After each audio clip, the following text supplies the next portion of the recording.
Alright, so look, before we get into it, I'm aware that talking about the end of Attack on Titan is pretty much like beating a dead horse, but honestly, man, I don't care. I've been wanting to make a YouTube video for years about Attack on Titan. Now, honestly, wanted to become a YouTuber all my life, so I gotta start somewhere.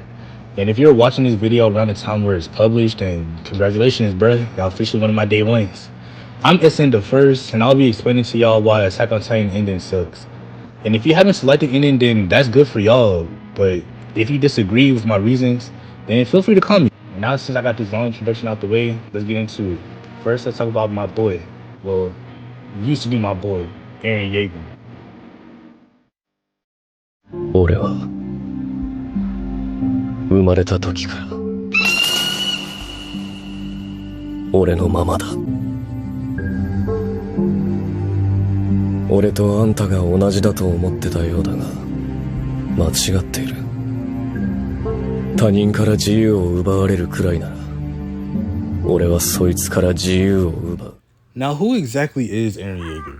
Aside from the fact that he's our protagonist, it goes without saying that he is a freedom fighter, not only fighting for his freedom, but for the freedom of others. Now, stay with me when I say this. The earliest memory that we have of Aaron as a kid was when he met Armin.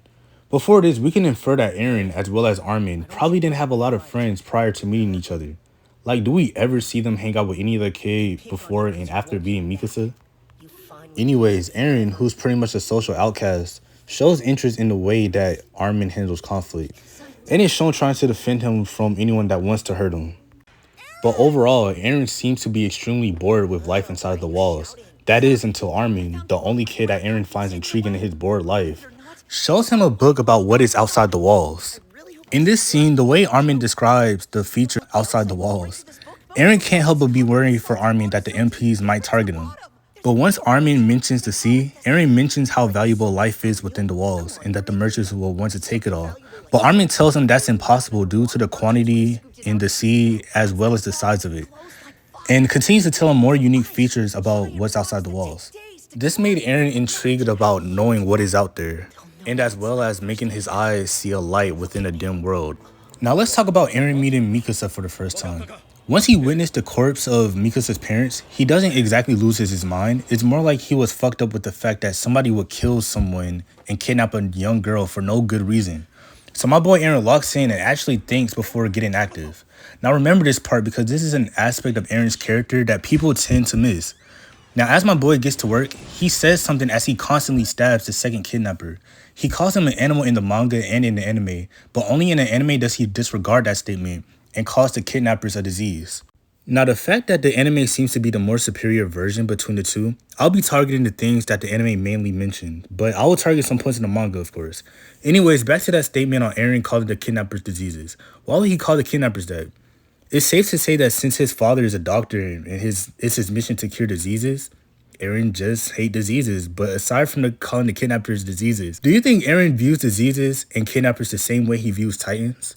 Well look, in Aaron's head at the time, Titans were just heartless, mindless, and ugly creatures who would eat and kill anyone that they see, and are the main reason why the people are stuck inside the walls, inhibiting Aaron's and the rest of humanity's freedom. And in Aaron's head, he viewed the kidnappers as cruel, heartless bastards who are inhibiting the freedom of a little girl, being Mikasa. The comparison is painfully obvious. Titans took away his and the people's in the walls' freedom from seeing the world, and the kidnappers are taking away Mikasa's freedom of her livelihood.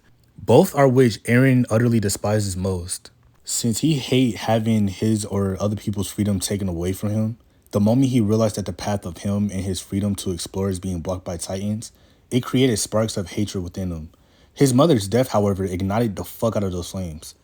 To those who are confused about the fact that I'm claiming Aaron was never selfish, he believed that since he was born into this world, seeing the world was his birthright, and he has that mindset ever since he was a child. He would never say that he alone is deserving of freedom and everybody else should just go to hell or something like that. And the sheer fact that he will risk his life and die for the citizens of the wall shows that he's selfless. I'm saying this to combat the fact that people say Aaron is just a selfish child who enjoys killing people, which is definitely not the case. So to summarize this segment, Aaron was a bored and lonely child who was interested in the way Armin handles and views things. And Armin made Aaron fall in love with seeing the other side of the walls, which sparked up hatred for the Titan for being the main reason why he has to stay inside of the walls. And Mikasa's kidnappers ignited Eren's hatred for those who take freedom away from others. Let me add in the fact that since Armin and Mikasa had no friends before meeting Eren, they all relate to each other in that way. Keep this in mind as this is only during his childhood years.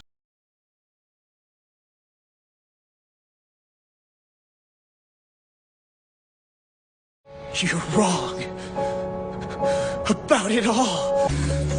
But you're so intent on pushing selfish agendas. You're blind to what's in front of. What does it even matter? None of you have even seen a Titan. So why are you so afraid, huh?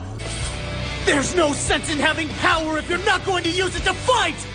If you're too scared to fight for your lives, fine. Let me do it. You're all cowards. Just shut up and put all your faith in me. Ever since the beginning of Attack on Titan started, Eren has always been my favorite character. Well, before the ending. And one of my reasons is that he has a driving passion, an unyielding driving passion to kill all the Titans. And within the first 3 seasons, especially in the first season, he never fails to remind us that, in which people find very annoying about his character, is that he constantly cries a lot. And me personally, I kind of like that about him. And in this chapter, I will go over why.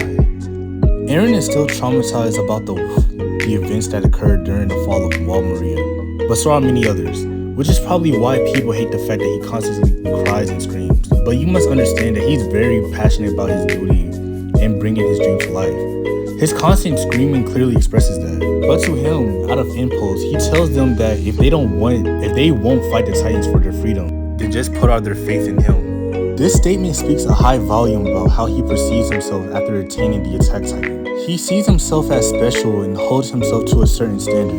This is kind of like a come great power comes great responsibility moment, where Eren internally hardens his obligation to free humanity from the Titans. And this is also shown when Annie was chasing down Team Levi. Eren believed that he could defeat the female Titan and spare the lives of many Survey Corps members. He hates how all those people are losing their lives for him, a person who could turn into a Titan, and is emotionally convinced not to do anything but rely on his teammates. This could be equally viewed as a ban for some reason being forced to let his wife fight another man in a fistfight. Not trying to say women can't kick a man's ass, I'm just providing an example of how Eren views the scenario. Now, of course, Eren would have lost his fight against Annie. And this isn't to say how Eren made the wrong or right choice letting Team Levi fight Annie for him. This shows how much of a burden Eren places on his back due to the fact that he possesses the abilities of a Titan. But of course, we must talk about Eren's obligation to himself. Ironically, as someone who chases freedom would place such a heavy burden on himself. But going back on what I said about him and the kidnappers, Eren would say time and time again, "I'll kill them all." In a retrospective lens, yeah, this is foreshadowing, but we're basing this off of what we know about what kid Eren knows, and view the phrase, "I'll kill them all."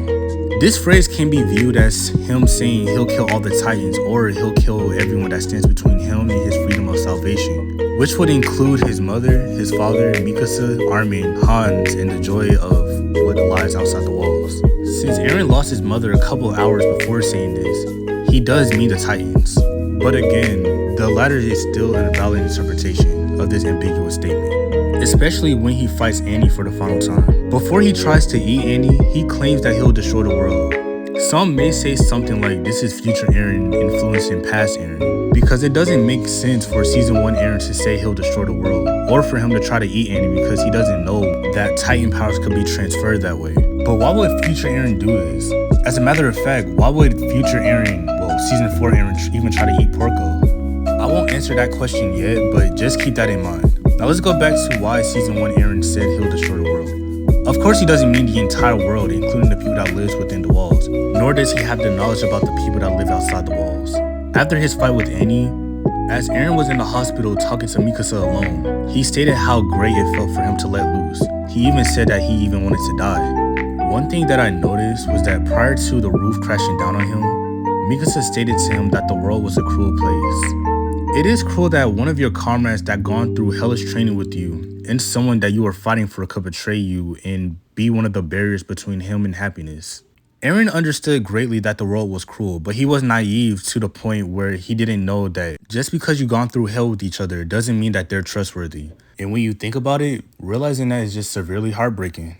And in Eren's case, it could just make you want to destroy the world and get rid of those kind of people. Now, what I'm trying to say is that Eren's self-obligation is that he wants to be free from the terror that would come with him, or his friends, or his people exploring outside the walls if his enemies were still alive.